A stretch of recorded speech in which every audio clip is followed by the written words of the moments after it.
Welcome to the Sideload, where we're only a tech news podcast when we're looking backwards.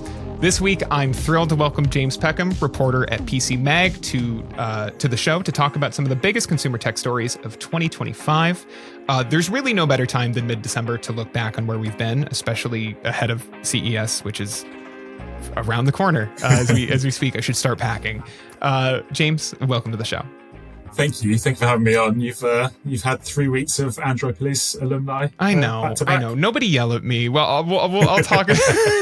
I got one comment that was like, "You're just hiring your old friends," and it's like, no, they're just the easiest people to talk to. I haven't been to a tech. Oh, go ahead. No, you just had the best. You had Ara first as the best, Daniel as the, and then me as the worst one. So, that's not true. That is not. You are all equal and unique in your own ways. But no, it was one of those things where I was like, I really miss podcasting with all three of you. And Daniel obviously had his announcement last week, and so that kind of turned into a moment to talk to him and to welcome him, not as like a previous coworker of mine, but as a new coworker of mine, and then. James, you've been covering tech news for the better part of this entire year since you started at PC Mag in April, I believe, or late March, maybe April. And so, looking for somebody to recap some tech news stories this week. I can think of anybody else. And I'll say it up front. Dean Daly of Mole Syrup next week, not a previous host on the Android Police podcast, nor have I ever worked with him. So we'll be previewing CES there. That's next week's show. But yeah, I mean, I look, I needed to get you on before the end of the year, James. It's just, it's been too long. Truly. Yeah. We spent almost an hour catching up before we hit record. Just eating your evening. The sun was out when you joined the call, and now it's night. That's not true. It was always dark. But yeah. Welcome to winter in the UK. Hey man, it's noon here, and I have about 4 hours of daylight left, so I'm not that far behind you. But okay, you and I sent each other some stories or topics maybe that we wanted to talk about, kind of link up on this, and then we can maybe dive into each category. We've got three main ones, and then if we've got additional time, we can kind of dig into some deeper stories. This feels a little bit like eating your vegetables before getting dessert, but I don't think there's any better place to start than AI. I think we have to start with AI, even if we don't linger on it. And there's some more fun things we would like to talk about, or at least I don't know if streaming is fun, but we'll get there. Where do you want to start with AI? Because that in itself could probably make up this entire episode, and I don't want it to. So sure, yeah. We are recording this the day after Time magazine revealed their Person of the Year. And Person of the Year this year was one of those weird years from them where it wasn't a person. It was the AI innovators. So similar to, I think it was 1982, they put the computer, for example, and they've done scientists before. They've done, 2006 was you were the, I was going to say, I was waiting to bring up that I actually, as an 11-year-old, won Person of the Year in 2006. And James, you're a couple years older than me, so you must have been, 13, 14 when you won Person of the Year? Yeah, thank you. Thank you for bringing up my greatest achievement. But yeah, so Time magazine doing that. If anything, probably a couple of years too late to get to that. But but I guess this year is AI. So yeah, I've slightly changed my role. Well, I've changed my role a lot over the last year and gone back to news reporting since April onwards. And it feels like I've pretty much written an AI story every single day. Not always intentionally, but it is just everywhere. And obviously this podcast has got into that, and me and you have gotten into that over the last 3 years plus of working together. So yeah, I think the Time magazine thing, I think just sums that up, and how it's just overtaken. While it's been a big part of our lives since ChatGPT launched, and even longer than that, right? Like I remember 2017 when Huawei was talking about AI, for example, and it was all they were talking about within their phones and all of those elements. It feels like it's been on top of us already since then, but it's become mainstream this year, right? Like this year, this has been the year where it's become proliferated and it's become everywhere. For example, conversations with my parents now, always, not always, but quite often end on AI, which I don't think would have happened this time last year. Yeah. I think something switched, and it is now the one big topic in tech. It is, which can obviously feel very overwhelming or exhausting. And yeah, it really is. You know, it's like even like the last like 2 weeks, and it's stupid that I know this, but the last 2 weeks of Sunday morning shows in the US, right, which are, you know, very newsy, and we're going to talk about what's happening in politics, and like 3 of the like 4 big ones have all done like segments on like the state of AI as like we approach the end of the year, and they're, you know, doing a little bit more prepackaged content. And it's just like, yeah, that is taking it from like your Ars Technicas, your Verges, your PC Mags, and bringing it into the New York Times and the Washington Post and the Time magazines, right? And I think that's almost in a way the biggest AI story of the year, is just how much more attention it has on it, in addition to the stock prices and RAM shortages and GPU prices and electricity prices. But like it really does feel all encompassing in a way where you can't talk about an aspect of like your daily, like the economy feels centered on AI in a lot of ways, certainly in the US. And yeah, I don't know. It's very odd. It's like I wrote down some of like the AI stories this year. You know, it feels like 1,000 years ago, but like DeepSeek in January, and the launch of ChatGPT 5 over the summer, and VO3 at I/O, and like, you know, like none of those feel as big as just kind of like the concept of AI being an inescapable topic of conversation in a way, right? Where it's like really the big AI story is that you can't escape AI, which feels a little bit like an Ouroboros of news stories. But yeah, that's sort of how I see it. I'm in a very similar boat. Like my mom was just talking to me about ChatGPT earlier this week, and you know, it's sort of become through apps like Sora, it's kind of a social network now, right? Like that's a hybrid video generator / social network in a lot of ways. And yeah, it's weird to look back and think about, you know, you say that this obviously was around before ChatGPT, but that's kind of when it accelerated. I don't know if you've done this, but like, have you ever thought about how much we heard the phrase machine learning from Google in like 2017 onward, and like how really Google has been talking about all of this stuff forever? It's just that like they had the wrong buzzword in a lot of ways. I don't know. It's interesting. Yeah, and yeah, it's exactly what you're saying there. Like, we've obviously heard it from OpenAI for so long, but now we are hearing every other company talk about it. Like, I've been writing a lot about the Target have a app integration into ChatGPT that they've just launched. I've written about that a few times over the last few weeks. There's been a few different elements of some people complaining about them looking like ads, and so it's been a bit of an on and off story over the last couple of weeks. But again, Target wouldn't have been talking about AI this time last year, would they? Maybe they would have, like, to their shareholders, maybe they would have, like, behind closed doors, but they weren't, at least not like really pushing it directly to us. So it just feels like every single business has framed it around that over this year, for better or worse. How much do you find yourself using AI? Intentionally going to AI tools probably 5 times a day for just little things I'm finding at the moment. I'm definitely, since the start of the year, I'm using it a little bit more. I've got access to slightly better tools than I had before. I had a year of Perplexity Pro for most of this year, and I was using that a little bit, but I'll be honest, that's run out and I've not renewed it. So that sort of shows you that my trial year was helpful, but not a must have for me at the moment. So yeah, use things like that.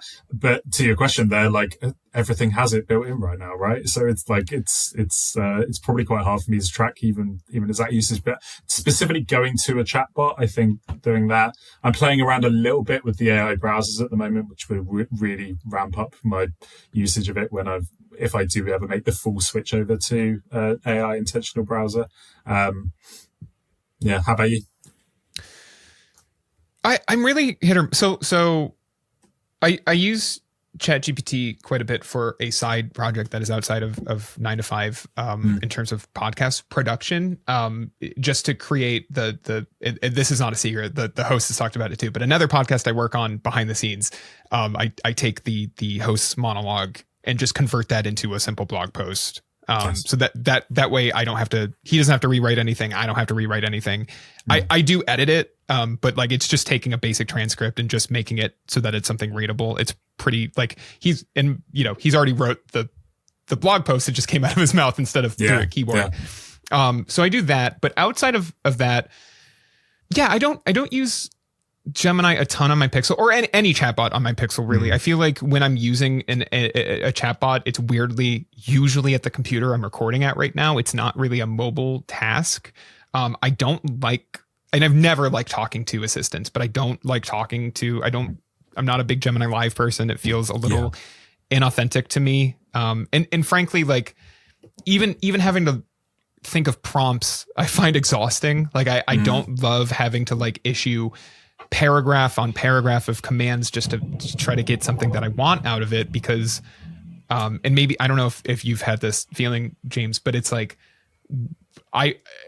you become so adept at using search engine hacks or cheats or shortcuts that having to now write out full sentences and what I want feels like so much work in a way where I'm like, no. I want three I can hit 3 keystrokes on Google search and find exactly what I'm looking for. But with a chatbot, I have to be like really precise and direct and specific in a way that I find a little exhausting, which is why I actually think Google's experimentation with like AI built like web apps or UIs, right, as we've seen over the last few weeks, both in terms of their new experimental browser and then just kind of broadly some of the stuff they've been playing with Gemini 3, feels very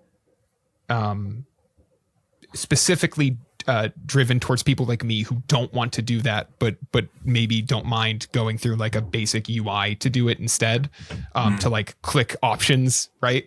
But I every now and then there will be, I had been having over the last few weeks issues with my furnace not running as often as I thought it should. I've been noticing the temperature will dip in my house and at times that it shouldn't be, and like I have tried to find this answer but there's so many different. Both the furnace and the thermostat could be causing issues. And then so even just those models themselves have so many different solutions to the problem I could be having that I finally gave up and tried asking ChatGPT yesterday and gave it the information that I had on this problem. And like, it gave me a few solutions and I'm trying one of them. And so far it seems to be working. So like, that is a thing I couldn't find in Google search that I did find through OpenAI and ChatGPT. But yeah, it still very much feels like a tool that I'm specifically going to, usually in moments where I have given up on straightforward search tasks, more so than just defaulting to it. Yeah, I think giving up is exactly how I'm feeling with it as well. That it's sort of the, like, if it's a really specific niche thing that I want to try and fix, exactly your furnace problem. I've had similar things literally when my boiler broke this week, and I had exactly the same thought process behind it as well. But that came after trying to search on Google and trying to figure out those things. For example, I also like replaced the battery in my PlayStation 5 controller, for example. And I started off using, I think it was Perplexity that I was using for that to start with. And then eventually I managed to find the right answer in Google search. So it sort of works the complete opposite way around sometimes as well. I'm finding it's more of an intentional thing to go to when I think a lot of these companies at the moment, especially with Atlas from ChatGPT and Perplexity's Comet browser, and obviously everything that's built into Chrome as well, they kind of want you to use it as the default, and even AI mode within Google as well, right? Being the default for that. I'm not there yet for it. It's still a little bit more of an intentional process for me. But I think the big talking point, at least at the end of the year for AI, is probably Google, isn't it? Like, they have had a phenomenal 4 months, at least, maybe even longer than that. Last 6 months, especially. For anyone that wasn't aware, there was I think it was a couple of weeks ago now, but Sam Altman, the CEO of OpenAI, declared a code red to his employees, basically being like, Google service is better than ours. Now we need to figure out how to compete with it. He didn't say it. He said it in that many words, but he didn't say exactly that. And essentially said down tools on other projects. Like, for example, there were rumors that ads were coming to ChatGPT, and people seem to think that that's going to be on pause while they figure this out. We are speaking 12 hours into the lifespan of ChatGPT 5.2. I was going to say, it's certainly less than 24 hours. Yeah. And it's, this stuff moves so quickly now, right? Like, even if me and you were talking about this a day ago, it would have been a completely different conversation. Enough so that I've only had a few hours to like figure out a bit of ChatGPT 5.2, and so far I haven't seen much positive reaction to it so far. But I'm not gonna nail my colours to the mast on what it's like yet, because I've not had enough time to play around with it. It feels like some people do that within the first few hours of playing with it. But yeah, I think Google's the runaway success at the end of this year anyway. They've obviously been on the back foot ever since ChatGPT first launched, and then Google rushed out Bard and had to like try and figure things out like that. I think if we look back on it, we're like, oh yeah, that was a strange little history there. And I think it's only been called Gemini since December 2023, I think was when they changed it. Yeah. So we've only had 2 years. 2 years of Gemini. Of the Gemini era. But yeah, the fact they've got ChatGPT on the back foot now is a huge switch, and a lot of that comes from Nano Banana Pro and just Banana in general throughout this year. It became a phenomenon, didn't it? And it was the way that the brand could seep into the mainstream of being like, look, this is something you can play around with, and this is fun. We see that a lot in tech, just generally. If there's something, some small nugget that the average person could be like, oh, that's where I can use AI, and they download an app and then it's ready on their phone. Well, I think, and maybe we can leave it here, but I think Google has the advantage of also being the first company, and this is what I had been asking for, and I think you may remember this because I certainly pitched you pieces on it in 2024, but they're kind of the first company to really actually take like LLM technology and apply it into applications that feel like they aren't just trying to get me to buy something or travel. And I'm not saying that Google is not, they fall into that. Lots of their demos are buying or are either shopping for things or traveling, up to and including their demos for Disco, literally like yesterday as we record. But at the same time, like you look at some of like the stuff on the Pixel 10 or like, some of their utility, it's like, even if it doesn't specifically apply to you, you can see that they are working on making this something that isn't just basic chatbot functionality or like, make a travel itinerary, let's shop for you. And I think that's interesting. The web app or the UI stuff is like really unique to Google. Like nobody else is really doing that to my knowledge. It's little things like that where I'm like, they are at the very least thinking about this from a consumer perspective and not just an LLM model perspective of we need to have, they are, but the size and scope of Google puts them, I think, ahead of like, compare it to something like Microsoft where it's like, okay, what has Microsoft launched? Well, their big ad campaign right now is that you can talk to your computer and ask it like basic questions. And like, I don't think it's a thing anybody really wants to do. And when they've tried to advertise it online, it's been dunked on because it was a really bad demo. So yeah, it is interesting to see Google, because I agree with you, and I've brought this up, like Bard was not like that launch event was in like the middle of 2023. It hasn't been that long. And it was like, at the time, I think all of us were like, that's really embarrassing. Like it was an embarrassing like product reveal. They've really done like a full circle. It's interesting. Even if you're not super into AI, like I think they are the company that is like getting the closest to being, to launching products that don't feel like AI products. And I'm curious to see if OpenAI kind of tries to follow suit with that next year, as obviously they also continue to like chase their hardware ambitions and so on and so forth, And the ambitions are big there. Like they are. Like they're trying to do everything in that space. Yeah, I think this is a relatively positive like thought process on AI, right? This is one of our most positive conversations I think we've ever had. Probably. I don't want to be too much of a downer because I don't think it's I don't have anything. Look, do you, the listener or viewer, do you have concerns about an AI bubble or whether or not this technology is actually what they're promising? I assume James and I share those. I certainly share those same concerns, and I'm sure James does too. I just don't have anything to add to that conversation necessarily looking backwards, because if a bubble is to burst, that has not happened yet. And so it's not really a news story yet. It's sort of a thing to watch for 2026. Like, I don't know where this is going.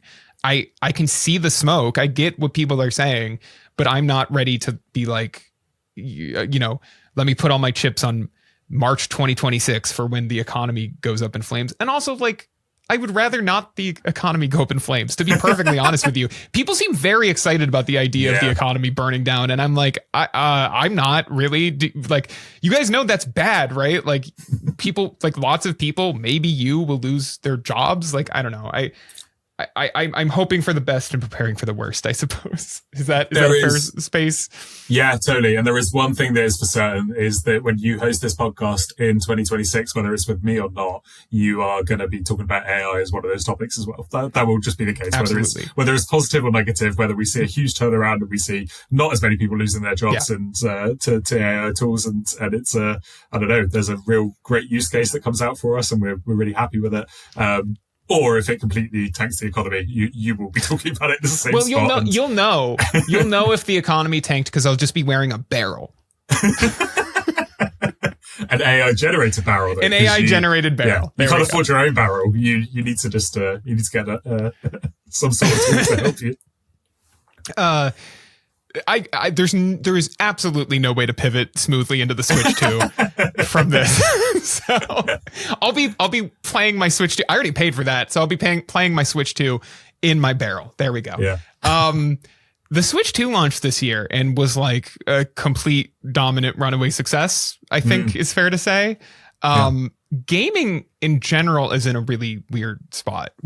I like, it is really fascinating to see Microsoft like still really lost in the woods despite the like size and scope of that company. We've seen console prices go up, and that does not seem like it's going to stop anytime soon. And then we've seen Valve kind of like really enter this space. So where do you want to start with this? Yeah, it's been huge, hasn't it, this year? I think the price increases. Maybe let's start with the negative elements first. Sure. The price increases there, obviously we've seen price increases across the board for everything, especially for Microsoft consoles. The Switch 2 launched, the Switch 2 was announced, and I think it was April, maybe even in late March. I can tell you exactly when the Switch 2 Direct aired, because it was Liberation Day. Okay, there you go. It was the exact day as Donald Trump's tariffs. It was like that. Yeah. That's why there was no U.S. pricing immediately, because they were like, there was pricing, but there wasn't pre-orders. They were like, we're going to have to postpone pre-orders because we don't know. And so, and they managed to hold. Entire mess. They managed to hold. The price didn't change. They bumped the Switch 1 pricing up, is what they did. Yeah. And one of the controllers, I think, went up by about $5, which I just thought was strange. Some of the accessories went up which by like $5 or $10, which I think was like the fairest way of.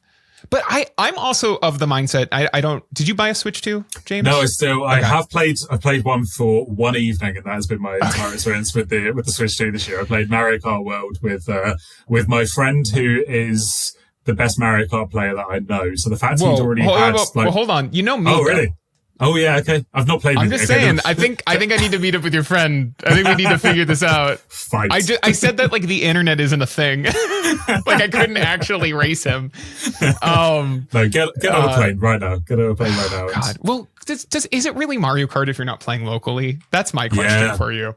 Ooh, this friend is going to CES, so let me hook you both up. I'll bring my Switch. We'll make this happen. I'll do it. We'll see. I'm going to get my ass kicked. You watch. Yeah. I'm going to talk myself up and to just get wiped.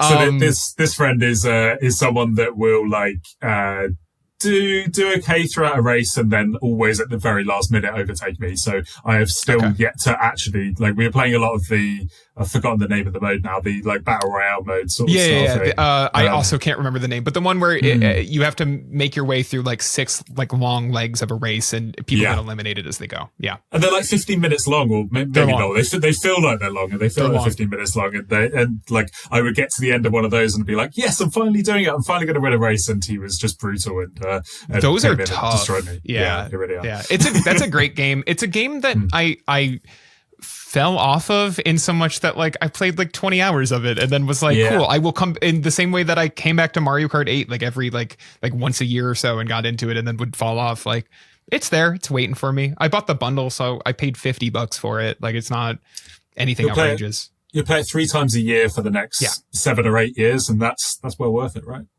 I spent more money technically on Mario Kart 8, considering I bought it on Wii U, bought the DLC on Wii U, bought it on Switch, and then bought the DLC on Switch. So like I've spent less money on Mario Kart World technically. That game's great. I enjoy. I bought a Switch 2 at launch. It showed up launch day. I think it's great. I think the price concerns were always overblown on it. And we've seen, considering the console prices rising as we've seen it, I don't know what like Nintendo could have priced it at that wasn't, I guess they could have went 400, but they ended up bumping the Switch OLED up to pretty close to that number anyway. Yeah. But in terms of the technology that's there, like I don't understand why people were always upset about the 450 price point. That feels pretty comparable to like a Steam Deck pretty well to me. And I get that those are a little apples and oranges, but it's a good piece of hardware, and I can see where the 450 number came from. It felt fairly priced. It didn't feel like a deal, but it didn't feel like a ripoff either to me. I get why people are mad about Mario Kart World at $80 though. I can see it, but just buy the bundle. Yeah. Just buy the bundle while it's available. But it's the idea that those games are going to cost that throughout this entire lifetime, right? It's that overall bump that like I'm not actually sure what Metroid cost in the end. Was it a $70? I think that's a $70 game, and I think it might be $60 on Switch 1. I think so. The Switch 2 coming out has made me play my Switch a lot more this year, which is a bizarre thing that's happened. But quite often it's just been in the conversation. Yeah. And I'm playing the most modern game of all time, Super Mario Galaxy, at the moment. So that's classic. That's just that's all time. For example, I got Hades 2 out on the Switch because people were telling me that it actually ran okay. So I think I'm still a few years away from getting a Switch 2. I will eventually do it, but I need a few more Donkey Kong Bonanzas to a few more flagshipy sort of things to really jump on board. I bought a Switch on day one. I've actually got the Mario Odyssey Switch, the one with the red controllers. I love that thing. Enough so that I was like so desperate to get them fixed because I was like, I do not want to replace these. But I just don't feel like I made enough out of the Switch throughout throughout those first few years because of that. I decided to skip Switch 2 for a little bit and focus on PS5 a bit. That's not a bad move. I mean, it's so let's broaden this up a little bit because I do feel like gaming is, for as expensive as it's become, it's also more competitive than ever. So I hinted at it, but like we saw the Steam machine, and I'm really excited for the Steam frame, but I think if I didn't have a billion ways to play video games, I literally bought an AYN Thor yesterday, James, which is the one of the dual screen handhelds that have come out. So I should get that probably. I think it's a pre-order, so I think next month. But I have a billion ways to play every game known to man. And yet I'm like, I find the Steam machine so cute, and like I kind of want one if it's like relatively, I think that thing's a hit if it's $700. Like I truly think people will see that and go like, you know what, the money I can save on games on Steam or whatever marketplace I want to use will save me money in the long, and not to mention free online, right? Like things like that. As opposed to picking up a PlayStation 5 or 5 Pro for a similar price, but then having slightly more expensive games, and you're going to, if you play online, you're going to pay $80 a year, so that is a charge you have to build in.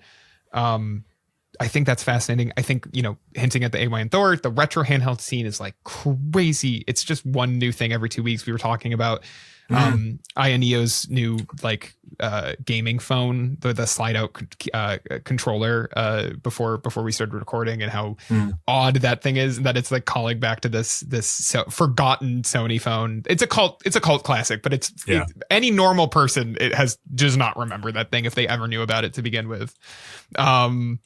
It's like an Xperia Play, isn't it? Is the phone that it's like stealing from in that way. The patent ran out in June for that design, so that is why we are now seeing. Interesting. I didn't know that. Yeah, that's why we're now seeing that design. There was is it one of the Ambernic devices? I do not know if I'm pronouncing that right. This is the problem with the retro gaming. I don't know how to say any of the brands. One of the Ambernics, like pretty much a few weeks after that patent ran out, when it did that, and I think that's maybe what inspired this gaming phone even from the start. Maybe they were thinking about it anyway, but we don't know any of the specs or anything for that thing yet. But I'm interested. Have you picked up a retro gaming handheld at all? I haven't done yet. One of my old colleagues, Gerald Lynch, who works for a UK publication called Shortlist now, every single time I see him, he has a different retro gaming handheld of some sort, and is just like throwing it into my hands and trying to convince me to do it. And it's probably going to happen sooner rather than later. I think that I eventually drop some money on one. But I'm similar to you of like what you were talking about a moment ago. Maybe I'm a tiny bit ahead of you in that sort of way of like I'm trying to restrict the amount of hardware I have and make sure I just focus on the things that are on that, when for the last few years, especially since 2020 pandemic years and like the blow up of gaming in that way, I've kind of just like gone off and spent money in different places. I'm like, no, let's put that money into the actual games that I'm playing and like try and figure this out. I know. And look, I have no shortage of ways to play video games. Truly, I did not need an AY and Thor. But the problem is, and this is cute. It's cute, but it's. This was the year, and I've long been. Oh my god, this is so nerdy. I've long been a fan of the Pokemon ROM hack scene. Yeah. It has gone crazy this year, James. Let me tell you. I don't know. Have you ever? Are you a Pokemon guy? No, not really. Like that's fine. So early ROM hacks, right, over the last like decade were like difficulty modifiers, right? We leveled up all the trainers or whatever and made it more challenging, or we put all the Pokemon in. Every now and then you'd get like a unique region, but they always felt very fan made. This year it's like a new Pokemon ROM hack like once every 2 weeks. They're like insane. There's one that like takes Pokemon Emerald, I think, and like completely remakes the art style to look more like the Game Boy Color games, but then moves it to its own unique region that is based on Greece, and it plays exactly like a Game Freak game that never came out. Wow, it's crazy. I've only played, I think I've got like a badge in it. I've only played a little bit of it because it's a little challenging, but like the amount of work, I mean, it's got entirely new sprites and new artwork, like for the battle screen and everything. It's the amount of work that's been put in is nuts. And from what I understand, the DS games are starting to like evolve in their ROM hacks as well. And so part of why I wanted an AY and Thor is because I'm like, well, I want to play them on like hardware that feels like I'm playing in the same way that like my current, and it's not, unfortunately it's in the living room right now. It's not in my office, so I can't grab it. But my Ambernic, numbers and letters SP, the Game Boy Advance SP clone that I have is like such a good way to play those Game Boy Advance ROM hacks, because it's a slightly larger SP, but it's basically the exact thing I had as a child. And so it's like, it just feels like, that's where Pokemon should be when I think of Pokemon. So yeah, I'm in love with that entire scene. To make it really authentic, what you need to do as soon as it arrives is get your partner to drive you around at night. You sit in the back of the car and just play with the like a light of that. That's the like true authentic experience that you properly need from this. If you want I need to fully disable the backlight, and then I need to turn the overhead light on, and then I need to have whoever is driving you around do an impression of my dad telling me to turn the light off because he can't see. It's illegal. It's illegal. And then I go, I don't think it is. And they go, yeah, nope, it's illegal. Turn the light off. And then I get one of those, the lights that plug into the back of it, and they're like bendable, and they're terrible. But I did have one as a kid. God, yeah. So many memories of trying to play my Game Boy Advance before I had the SP, when I had just a normal Game Boy Advance in the back of my parents' car on the way home from, I don't know, probably my grandparents' house, frankly. You're right. That's what I need. I need to fully, it's not enough to emulate the game. You must emulate your life. Yeah. Yeah, and specifically like be asking to go through a McDonald's drive-through or something like that should be what you like that's your reward halfway through the game. You need that. James, are you sure we didn't know each other as kids? We were talking before the podcast started in our hour-long conversation. We were talking about our first experience of podcasts. Weren't we? We were talking about how we were both very similar young. Experience with podcasts. And exactly the same. So yeah, I think me and you are just like the same person, just an ocean apart. Yeah, we already sort of knew that when like our first conversation when you became my boss was like, oh, the National, huh? I love the National. It's right it's right there. That sign that was hanging up. It's got the lyrics to Fake Empire on it. So yeah.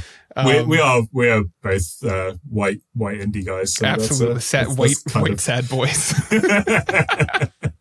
Anything else on gaming, James? I feel like that was a quick. It's big. It feels huge. Yeah, let's sandwich it with another negative. I think Microsoft is had a particularly poor year, right? Yeah, I guess we should talk on. I just don't understand what they're doing at all. I don't really understand why leadership hasn't been replaced in terms of Xbox, because it feels like that brand has been mismanaged since I was a senior in high school, and I remember watching, the Xbox One. E3 presentation 2 weeks before I graduated. So I wasn't doing anything. I was in a study hall, watching this presentation and being like, this seems like a miss, but and I was right. But, to kind of make no real management changes and to just keep pushing, Game Pass always felt like its time was going to, I remember my old roommate, my best friend, I remember when we lived together, during the pandemic, he was like, I think I want to trade in my PS4 and get one of these new Xboxes. And he ended up just getting the Series S.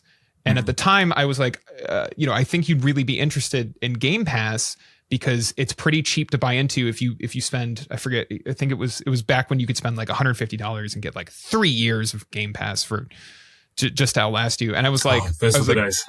I know. But I remember being like, I want to preface before you do this. I want to tell you, someday Game Pass will be a bad deal. It will be a deal where it's not, the games are not being recycled enough and the price is too high. And just remember that eventually this Xbox is going to kind of, if you're mostly using it as a Game Pass machine, it's going to hit a point where you don't see the value in it anymore. And we were talking about it earlier this year and he was like, you were totally right. It's not like he doubted me, but it was that came this year really with how they have changed Game Pass. And it's unfortunate, but not surprising. I mean, that's how, we want to talk about streaming next. That's kind of how streaming is in general. It's just that the value proposition was always going to fall out of favor of the consumer. And this feels like the year where that really happened, it's certainly on the gaming side. And so, yeah, I don't know where they go from there. I don't know who wants to buy an Xbox anymore. It's just so interesting to look at, the Game Awards were last night. I was looking at one of the game announcements. I can't even remember which one, but Xbox wasn't mentioned. Everything else was mentioned. It's where's that? Right. And it's why does this keep happening? How does this company come back from it? And it's so interesting to think about, when you and I were growing up, James, I don't want to speak for you. Everybody I knew had an Xbox 360. I had an Xbox 360. I was late to it, but certainly that those, it was 2005 to 2013 was straight up my middle and high school experience. And nobody really had a PS3 unless they played a lot of JRPGs. Everybody had an Xbox, and that's just not how it is anymore. And it's a bummer. Yeah, we saw it in the sales figures as well. From I don't know if you saw the story a couple of weeks ago. The week before Black Friday, the Next Playground, which is I did see this. Yeah, which is it's think of it like a Kinect successor. It's a small box that goes underneath your TV, and you're playing games with the camera, and you're like using your body as the controller for it. So it's designed mostly around children. There's a couple of like games on there that adults might enjoy, but you're probably going to be looking at it more from for entertaining your kids. There's a bunch of games on there. There's like a Bluey tie-in, a Barbie tie-in. There's a bunch of different things like that. That console itself was second in the charts for a particular week in the US after the PS5. Now take that with after the Switch 2 was top and PS5 Slim Edition was number 3, I think. Take that with a pinch of salt. That, like, remember, if you've bought a console, you've probably bought a console already now, right? If you're going to have a PS5 or an Xbox, you probably bought those. You're probably still buying a Switch 2 at the moment, especially with like stock shortages and stuff. So Switch 2 being on top makes sense in that way. So like, pinch of salt for that, but something that most people have never really heard of.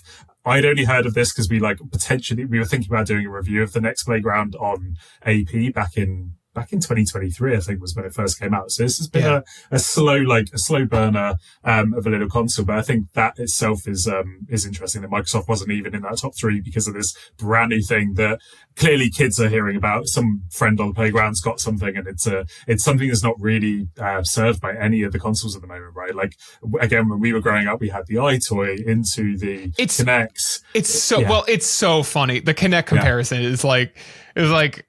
It really feels like it's rubbing salt in the wounds of Microsoft. It's like, not only did you miss the top 3, but you missed the top 3 with a product that essentially builds on the legacy of your failed motion controls initiative. Like, oof, it's gotta hurt, you know? It's gotta hurt. Yeah. I don't know where Microsoft goes, or Xbox really goes from here. I don't see an easy path forward beyond just becoming a third-party publisher. But is that what Microsoft wants to? They might be, but I don't know what the vision is that keeps Microsoft, the overarching company, interested in like funneling lots of money into game development with Xbox. Yeah. But the logic to them at the moment is that everything's on Xbox, right? Like, that's why they've got these new gaming handhelds and all of these sort of things.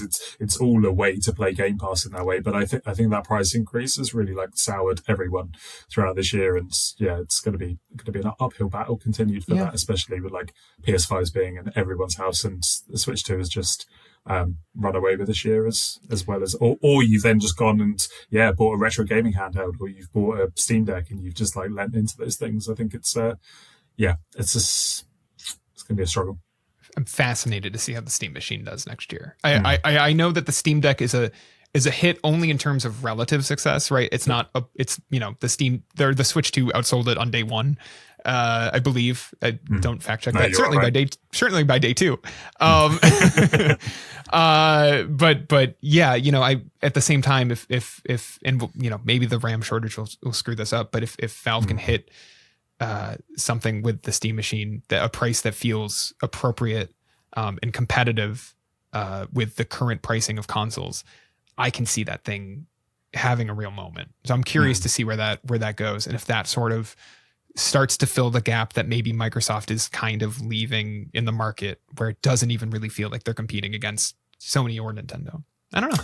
Yeah. Final small thing on the Switch 2. Again, this might be the most dated podcast. Like, it might be the most moment in time podcast that ever comes out on the Sideload. But the Switch 2, there were reports yesterday or maybe the day before that the RAM increases are going to probably see a price increase within the Switch 2. So if you're thinking about buying one, maybe now is better than ever. That probably is across the board for anything in gaming really at the moment, especially from the handheld point of view. Just have a look at it, see what you think of those reports. None of us can predict whether it will actually happen, but I think it's going to be another rough year. 2026 is going to see more price increases across all of these things, and all of the hardware that we're, like the Steam stuff that we're talking about, we're probably going to see higher prices than we would have at the start of 2025.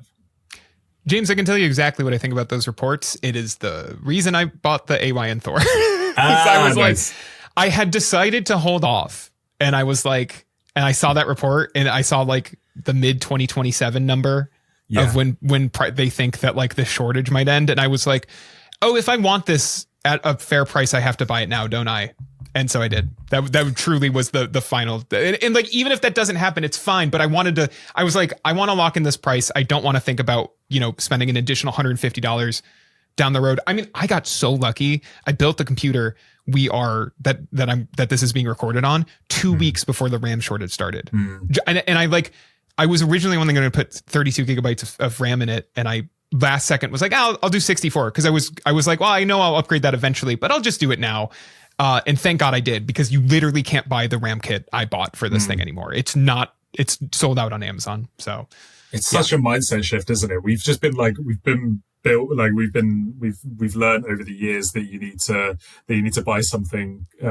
If you buy something later, then you're going to see price decreases, and it's just such a mindset. That's not no. It's can you afford it now? Do it now. It's probably smart to do it now. I think the original Switch increase was one of my weirdest gaming moments of the year just seeing that price go up and being like, wait, what? That should be $100 less right now because you want to shift that stock out because everyone is focused on the Switch 2. No, they're unbelievable in that way. And unlike any other gaming generation ever, I think, or at least in recent memory, maybe yeah, the original, certainly. Yeah. It feels very 90s, early to mid 90s, kind of pre, I guess that entire, you had all of these competitors, but they'd screw up the launch pricing or launch too late or launch with so few games, like your Atari Jaguars, consoles like that, right? Yeah. That just completely, and we haven't seen something like that, but it does feel a little bit where it's the pricing is sort of all over the place in terms of both consoles and games. And yeah, I don't know. I'm curious to see where we go from here, but it feels very much like what's old is new. Okay, let's hit streaming because we're going long, and I don't want to keep you all night. I truly don't. I'm very sorry. Well, Will, I've got to get to my streaming service of choice at the moment, which is Netflix, because Wake Up Dead Man is out now, and I need to watch that tonight. So there's our segue into that. Oh man, I don't. This is such a weird thing to recap because it is actively currently news, but the second it hit, it was well, that's one of the biggest stories of the year, regardless of when it happened. And it's going to continue to be one of the biggest stories of next year. I feel bad about this merger, no matter who ends up with it. I truly, this is one of those, it was how I felt about Microsoft buying Activision, where I'm just it wouldn't matter who bought Activision. This is bad. This is the type of market contraction that you don't want to see, because it's just eliminating competitors and will eliminate jobs, and it's going to reduce and the streaming market always kind of needed a contraction in this way, because the boom of we're going to make 8,000 shows a year just is not sustainable. But I don't think, Netflix buying Warner Brothers is particularly the contraction I would have wanted to see. There doesn't feel like a lot of good news on this. And even Netflix's promise to keep Warner Brothers movies in theaters feels tenuous at best. They would ride out whatever they agree with the government, they would ride out until it's settled, and then that promise will go away. But this is not a company that is interested in the movie theater business, and I don't expect this acquisition to change that. And there's nothing firm there either in those comments, is there? There's we will just continue to put things in theaters. You're doing that anyway to get into the Oscars. Yeah, technically Wake Up Dead Man was playing down the street from me. I could have went and saw it in theaters. I didn't. I'm sorry. I'm a fake movie fan.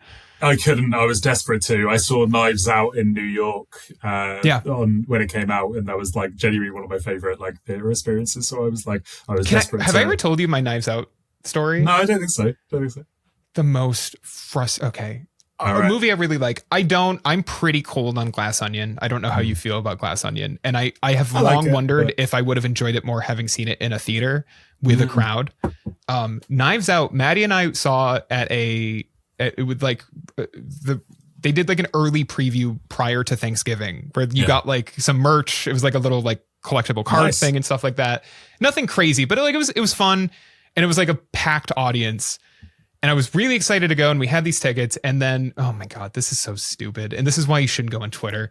The day before we went, I was browsing Twitter, and I had clicked on the replies of some innocuous tweet, And somebody who was pissed off at Rian Johnson over The Last Jedi had decided that they were going to make it their mission to just spoil Knives Out as much as possible in any tweet thread they could. So I got spoiled on the reveal of Knives Out, on the whodunit of Knives Out, in a way that didn't ruin the movie. But I wasn't sure if it was true. But then you kind of spend the entire time watching the movie trying to figure out if the spoiler you saw is correct. And what's funny about, and I know it's a 6-year-old movie, but I'm not going to spoil Knives Out. But like, what's funny about the structure of that movie is that you can kind of have an up and down experience of like, the spoiler was right. Oh, the spoiler wasn't right. Oh, the spoiler was right. But that was a really frustrating movie going experience, just to be like I don't want to censor this later. So some jerk, imagine what I'm actually saying, who like didn't like a movie from 2 years prior, like wanted to like ruin fun for other people. It just sucked, man. So unfortunately and then Glass Onion, I wish I had liked more than I did, but it was one of those, Maddie and I were just talking about this because neither of us had a great time with that movie. And I think what frustrated me the most about it was that it was a mystery you couldn't solve as the viewer because it kept being like, even with like Benoit Blanc, you're like restricted. He has information at the start of the movie that you don't have because of how that movie is told. And I found that a little frustrating from a mystery perspective of like, well, I can't play along at home. And then again, I won't spoil it, but like the person you spend the entire movie thinking did it. And the movie's reveal is kind of like, it's so stupid that you probably didn't see it coming. And I was like, but like nobody else made sense. So a little frustrating.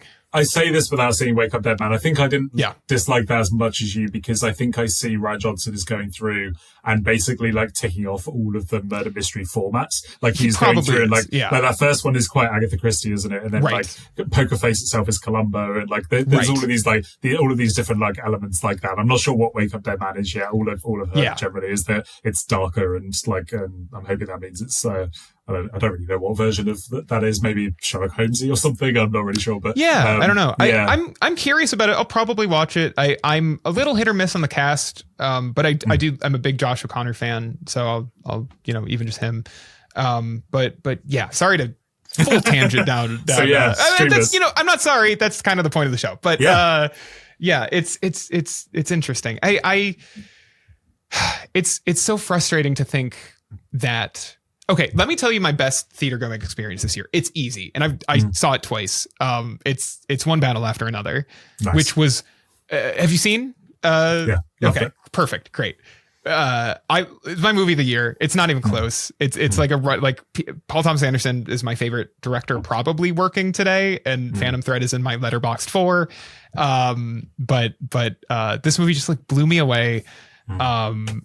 And is one of those things that like I've seen it 3 times now. I rewatched it at home after it came out on digital, but it plays so well in a theater, especially the final act with the car chase. And so the idea of Netflix, I don't think Netflix wouldn't give Paul Thomas Anderson $150 million to make that movie or whatever it cost, but I do think that they would restrict its theater access pretty much to New York and LA. And like, if I'm lucky, maybe it comes to like the Art House Theater in Buffalo for a week. And hopefully I have, space in my schedule to go see that. It'd get buried. That's the problem here, is like the fact that was the big thing that was on in cinemas for us for that amount of time is what's helpful. Like we've seen, obviously Netflix has bankrolled some of the most like biggest auteurs in all of cinema. Like Spike Lee movies, for example, just got buried onto Netflix. Like did the Five Bloods really Catherine Bigelow movie this year feels buried on Netflix, and like exactly. So I'm with you. It's one of those things where like these things just like they come out and then they disappear as fast as they appeared, and I don't know. I find the idea of that happening with like, especially this like Sinners, also a Warner Brothers production that I thought was like a really fun theater experience. Like we had a really good crowd for. Superman as well, another movie I saw twice in theaters and had a good crowd for both times. These things that like really lose something when you're watching that.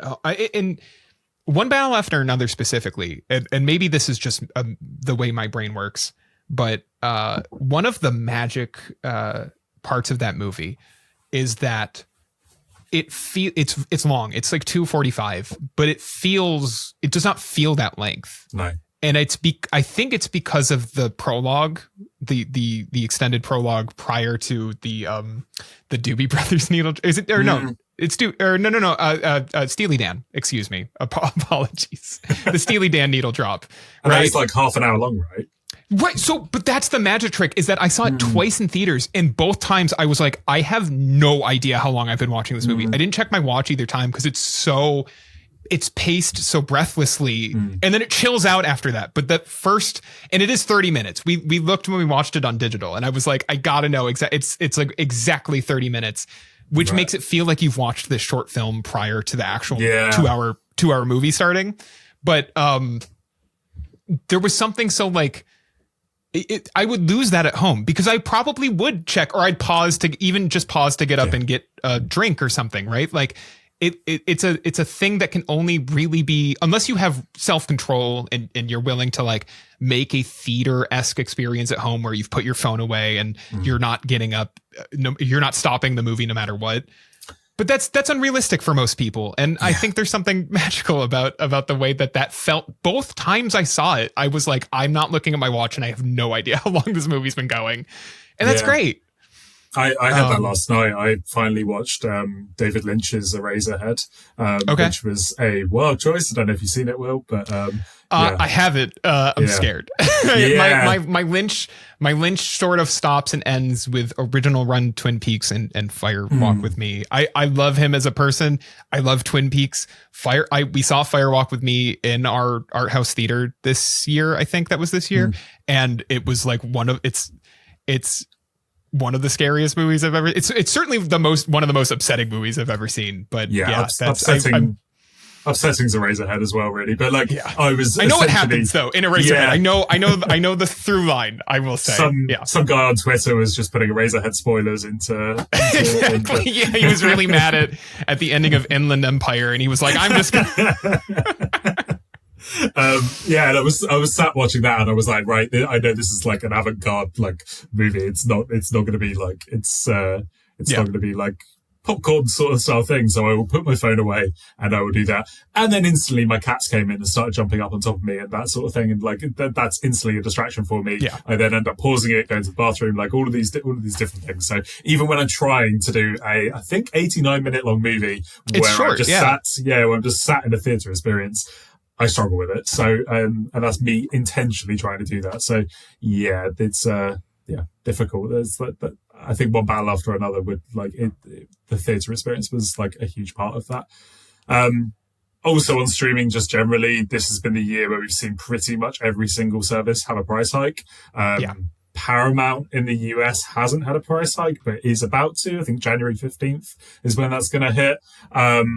And yeah, similar to what we were talking about with the Microsoft thing, like it's been a year where I think pretty much everyone now has to cycle through the streaming services. Like they have to like pick the ones they want for that amount of time and do that. When it feels like 5 years ago, all of us were a little bit like, oh, I'll just continue having my Netflix subscription. Even if I'm not watching anything on it, I'll just continue having that and come back to it for that one small movie that comes out or something.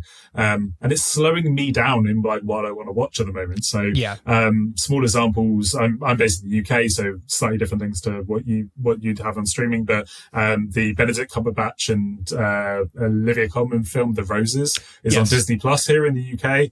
A film that I was like considering going to the theatre for, and I didn't do it. It's on Disney Plus, but I'm not going to subscribe to Disney Plus just for that one film. And that's so irritating to me that I'm like, oh no, I really want to watch that, but it's not worth, I think in the UK, £11 at the moment. So it's genuinely quite a lot. Frustrating, the price hikes. Obviously no one's going to be excited about price hikes, but they just don't feel like, I don't feel like I'm getting any more value for them at the moment after. A lot of times I feel like I'm getting less value. Yeah. Or I'm like being forced to drop down to the ad plan, which is awful. Let me ask you this, and quick, you can keep it quick, but what are you subscribed to at the moment? I am currently subscribed to Netflix, Amazon Prime, and a service in the UK called Sky, which is where we get HBO. We get HBO stuff on Sky. Another part of this Warner deal that I'm a little bit worried about. Like I'm genuinely concerned that they're going to pull that away from Sky, put that onto Netflix, and then jack up my Netflix price, because that's something that I pay for other reasons for. Like there's got like sports and that sort of stuff on it, so it's like that's the reason for it. So I think it's probably going to complicate things in other markets. Those are my three. And then I like flip between, I'm probably going to cancel Netflix once Stranger Things is over, for example, and then flip to another one. I'm trying my best to watch like slightly stranger movies and stuff at the moment. So I'm thinking of switching to BFI Player, which is a service we have in the UK, not dissimilar to Criterion Collection that you and Daniel were talking about on the pod last week. Similar things to that, like that, and like Mubi and that sort of thing. But those are my three.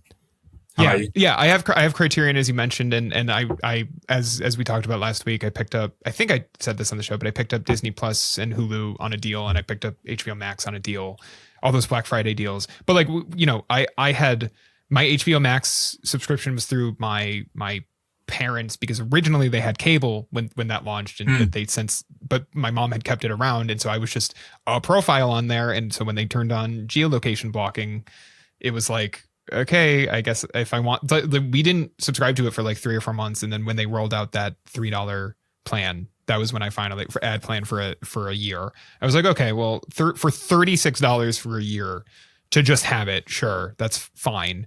And you know, we have Peacock for similar reasons, although we primarily have that for the traders, which comes back soon. I'm sorry, it's like I'm not huge on reality, but the traders is so good that I just truly can't. It's worth it. Yeah, it's even if you're not like a reality show person, I think it's just such a fun game to play that like it's just great TV. It's, you know, season 2 of the UK show, I think, is like the best reality show performance I've ever seen from the winner of that show. It's like incredible. I still not seen that one. Do not spoil that one. Gone. But yeah, and we don't have Netflix is the one where I'm just like, I don't know what would pull me back there at this point, because I have not, you know, Maddie and I fell off Stranger Things after the 3rd season. Neither of us really liked it, and she dipped in a little bit on season 4 and was not feeling it. So not really our show. I don't remember the last Netflix original I've been really interested in show wise. You know, I want to watch something like Jay Kelly, perhaps, which has me written all over it. And I've heard Death by Lightning is very good. But you know, Train largely Dreams speaking, as well is the other big one at the moment. Like which one? Train Dreams, the Joel Edgerton Yes, movie. I've heard Train Dreams is excellent, but it's just like, it's so much money for a service that most, like 98% of the content doesn't interest me and doesn't feel, and even when it does, I often feel like Netflix is going to be very quick to cancel something, even if I care about it. So I'm usually I usually will wait to try to watch something which results in it being canceled. It's a lose-lose. It's a vicious cycle, but like I've been burned too many times, you know. I'm still mad about Mindhunter. And even like American Vandal. I don't know if you've ever watched that, but hilarious show. And so why not, you know, I might as well take up these deals that I see. And then I have a Plex server going that is completely legal and just loaded with home videos that we watch and certainly nothing else. And I don't know. We're so stuck on like old stuff. We've been watching, like, we're still watching ER, and that's been like a year of that. And yeah, it's great. And like we're on our 1800th rewatch of Gilmore Girls as always, and stuff like that, right? But it's, you know, I've been buying a lot more on digital, even like when I see a sale on something, if I'm like, well, that's a movie that we'll watch, you know, like I bought like Walk Hard because I was like, well, it's not streaming anywhere, and we'll watch it 100,000 times or whatever. I've still never seen it. It's like at the top of my watch list at the moment of what I'm trying to watch. It's not on anything in the UK, and I think this is not. I don't think it's on anything here either. It's worth buying because you'll rewatch it. It's one of those comedies that I think is like always funny to throw on. It's like, it's maybe not up to like a Wet Hot American Summer in terms of just like getting funnier on every watch, but it's not far behind. I've sort of had a year where I'm like, this is my most retro and old man opinion, but I am like, I'm actually buying quite a few DVDs, let alone even Blu-rays, like just things that I'm finding secondhand.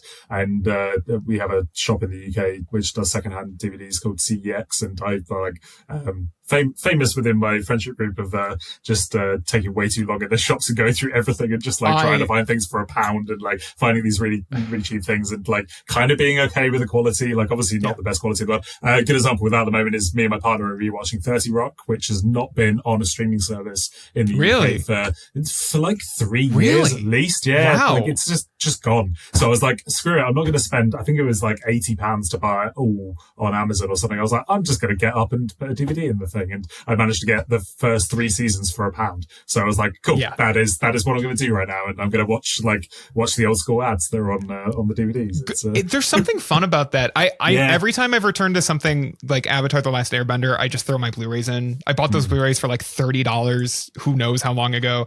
Community is the same.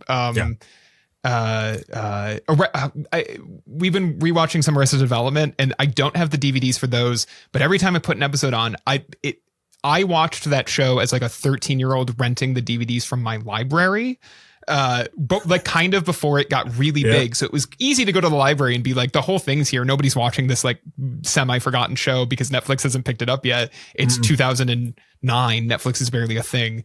And, it's still one of those shows that when I put it on, I'm like, this feels like I should be putting a DVD in. Like this is such a DVD show to me. Yeah, man, physical media is the way to go right now, I think. Like, or even just buying stuff digitally, just like trying to like figure out what you know, are you subscribed to Netflix for their new stuff? Or are you subscribed to Netflix for their library content? And if it's the latter, keep an eye out for sales on either physical or digital media, because, you know, in the long run, if you only watch like 6 shows on Netflix and they're all finished, you might save money spending money up front, but then not having that Netflix subscription, and you just keep those shows. I think that's like the smartest way to do it.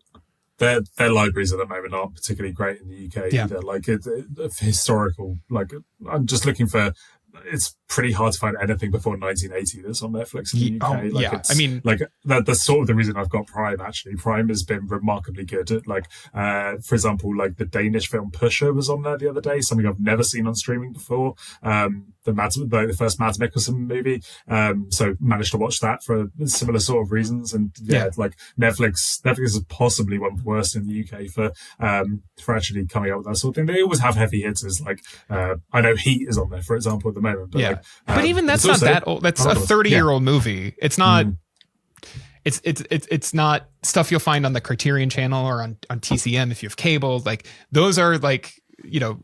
And that's what, you know, to bring it back to the news element, that's what worries me about the Warner Brothers thing, is because Warner Brothers does have this like massive library, and you can tell they care a little bit about it because all of their press releases reference Casablanca, Netflix. They're all like assets like Casablanca, but I'm like, okay, but I don't want you thinking about it that way. Like this is like classic art that has held up to time. It's the way that like, we rewatched The Wizard of Oz a couple months ago because of all the Wicked talk. And it's like, it's insane that this like 100-year-old movie like holds up so well. Like almost 100-year-old, 85-year-old movie holds up so well and like feels, you know, not like something made yesterday, but something that anybody could sit down and watch and be entertained by. We had to stop ourselves. We put on The Sound of Music on Disney Plus, which is a 3-hour movie because it's just the musical.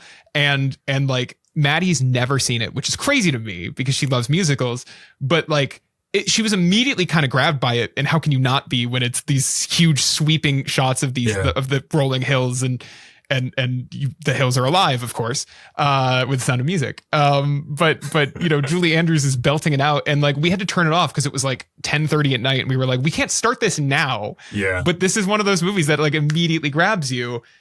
What happens to the library? Maybe not necessarily The Sound of Music, because I don't remember if that's a Warner Brothers movie, but actually it must not be if it's on Disney Plus.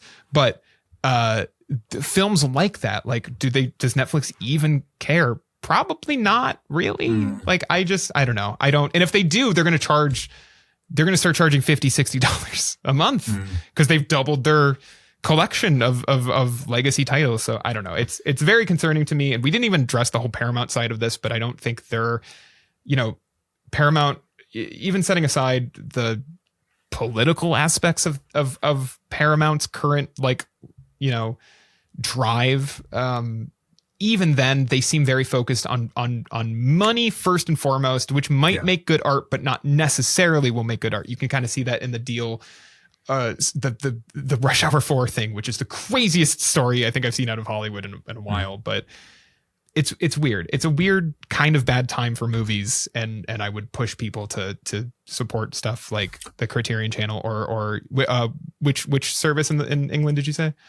It's BFI Player is like one of the big BFI. ones, and then like Mubi and that sort of thing. I know Mubi's in the US as well, isn't it? I think maybe in this like weird era that we're in, we're going to see more of that, like more of those sort of services do well, because like people like me and you are going to be looking for that sort of thing, and just see, like, for example, a couple of weeks ago, this week again, the most dated podcast of all time if you listen to this in 6 months' time, but the Letterboxd video store launched, for example. It's not a streaming service, but like they have I think only like 4 films at the moment, and the pricing on those are wild, but there's like a $20. Well, they're undistributed films. Yeah. You can't so they're priced at PVOD prices, but you know, I can see the argument. I think it's worth it if you can get a couple friends together. If you are interested in these movies, I've been surprised by the backlash to that, because I didn't think those prices. It'd be one thing if they were like,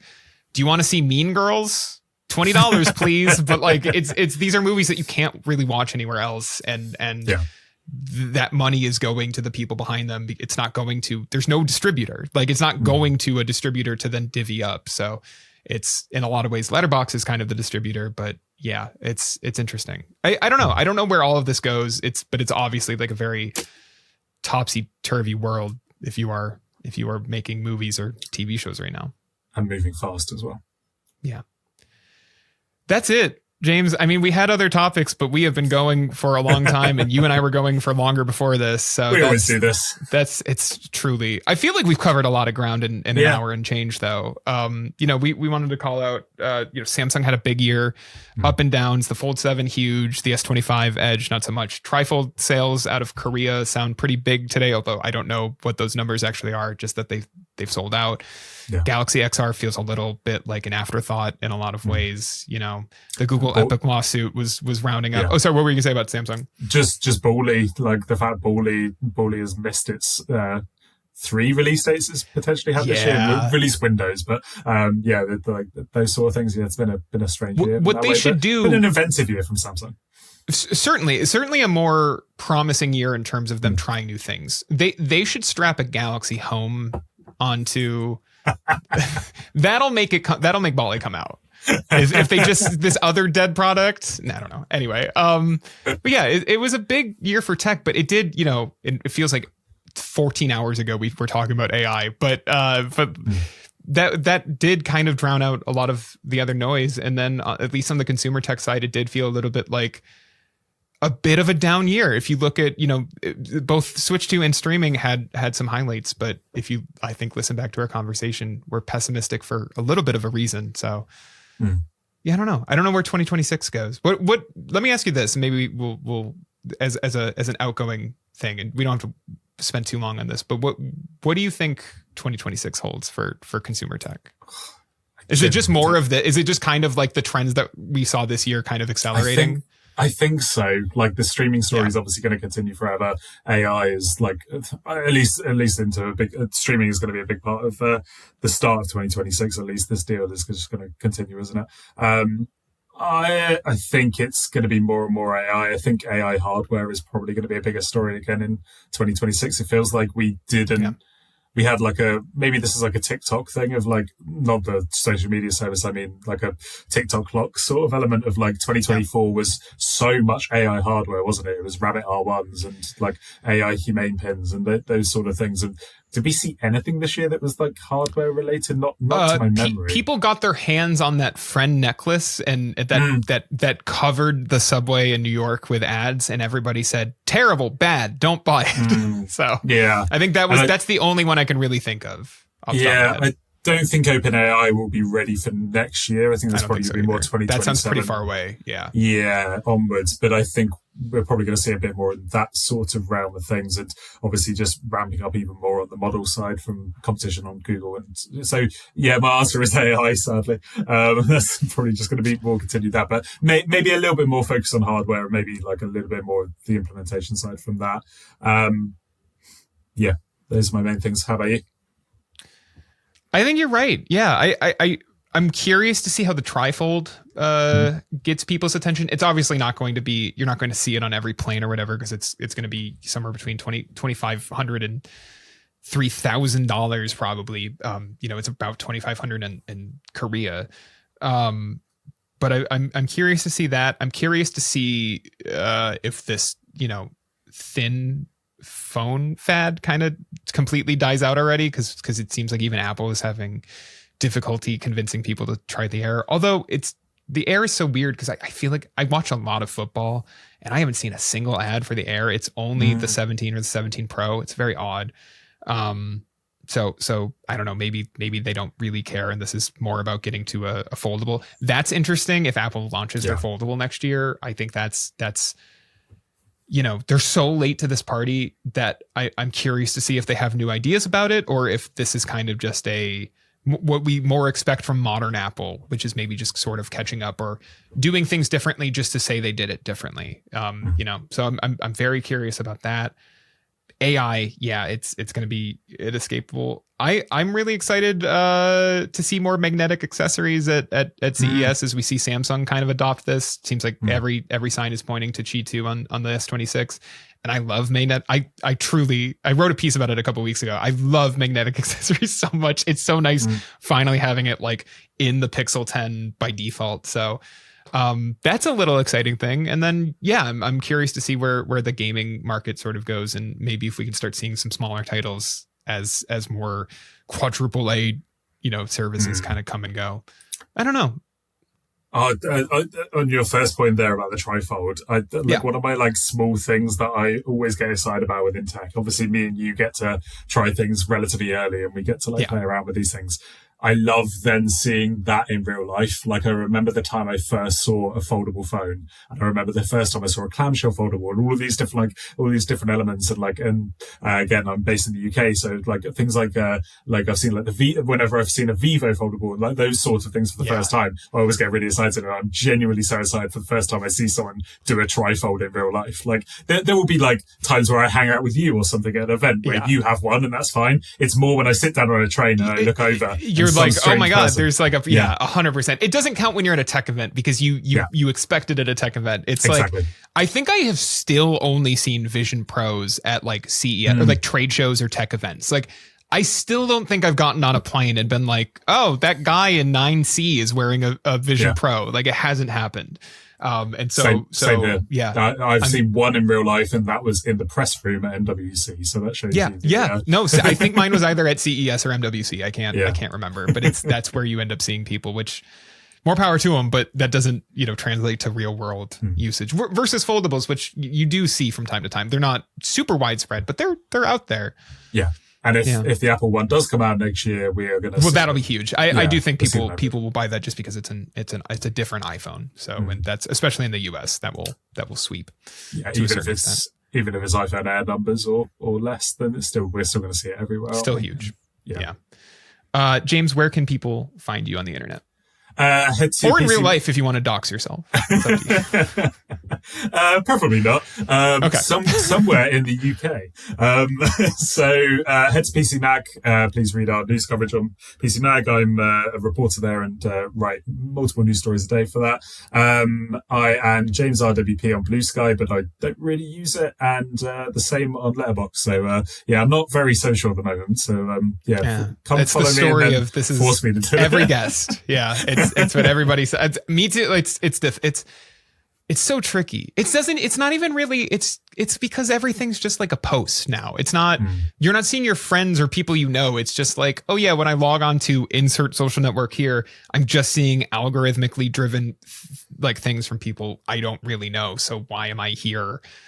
Now that every social network is that, it feels they all feel the same, and they all feel kind of boring. That's not to say that I'm not like, you know, that I don't fall into those holes where you're scrolling mindlessly through them, but it does mean that like perhaps the posting element of it just isn't as much fun anymore. Yeah, the people you know aren't in those holes. Yeah, exactly.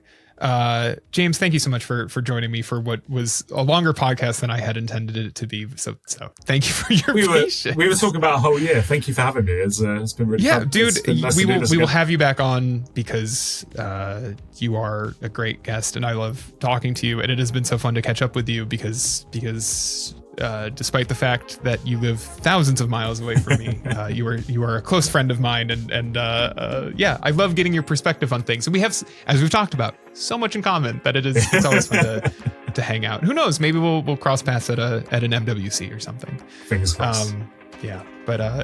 Thank you for listening or watching. Remember to rate the show wherever you listen to it or watch it. If you're on YouTube, share the show on social media because the video version's always a little more fun, maybe a little easier to share with people. As I said at the top, next week is Dean Daly to talk about CES. I believe that's our last show of the year, and so I'll have a little bit of housekeeping in that episode as well to come. But that's next week. Until then, have a great rest of your week because this comes out on Monday. It's not Friday as it is here. Have a great rest of your week, and we will see you in the next one. Bye.